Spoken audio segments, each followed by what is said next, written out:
வணக்கம். ஆகாஷ்வாணி புதுச்சேரி செய்தி சுருக்கம் வாசிப்பவர் கிருஷ்ணமூர்த்தி ராமசுப்பிரமணியன். பிரதமர் திரு நரேந்திர மோடி பூட்டான் தலைநகர் திம்புவில் பூட்டான் மன்னர் ஜிக்மே நாம்கேல் வாங்சுக்குடன் பிரதிநிதிகள் நிலையில் பேச்சுவார்த்தை நடத்தினார். வெளியுறவு அமைச்சர் டாக்டர் ஜெய்சங்கர் இன்று கனடாவில் நடைபெறும் G7 வெளியுறவு அமைச்சர்கள் மாநாட்டில் பங்கேற்கிறார். பீகாரில் இம்மாதம் 6 மற்றும் 11ஆம் தேதிகளில் 2 கட்டங்களாக நடைபெற்ற சட்டப்பேரவை பொதுத் தேர்தலில் 66.91% வாக்குகள் பதிவாகி உள்ளன. ஆண் வாக்காளர்களை விட பெண் வாக்காளர்களின் ஓட்டுப்பதிவு சதவிகிதம் அதிகமாக உள்ளது. பீகாரில் 1951ஆம் ஆண்டு முதல் நடைபெற்ற தேர்தலில் இம்முறையே அதிக வாக்குகள் பதிவாகி உள்ளன.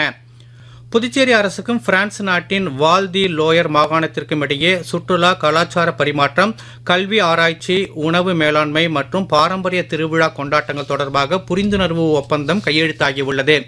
இந்தியாவிற்கான பிரெஞ்சு தூதர் திரு தியரி மாத்து, புதுச்சேரிக்கான பிரெஞ்சு துணை தூதர் திரு எழின் ரோலன் பீக் மற்றும் துணைநிலை ஆளுநர் திரு கைலாஷ்நாதன் முன்னிலையில் புதுச்சேரியில் நேற்று இந்த ஒப்பந்தங்கள் கையெழுத்தாயின. 19 மற்றும் 20ஆம் நூற்றாண்டுகளின் ஆரம்பத்தில் நடந்த சமூக சீர்திருத்த இயக்கங்களில் ராஜா ராம் மோகன் ராய், சாவித்ரிபாய் புலே, ஜோதிராவ் புலே, பண்டித ராமாபாய் ஆகியோர் நாட்டிற்கு அளித்த பங்களிப்பை புதுவை பல்கலைக்கழக துணைவேந்தர் பேராசிரியர் பிரகாஷ் பாபு நினைவு கூர்ந்துள்ளார்.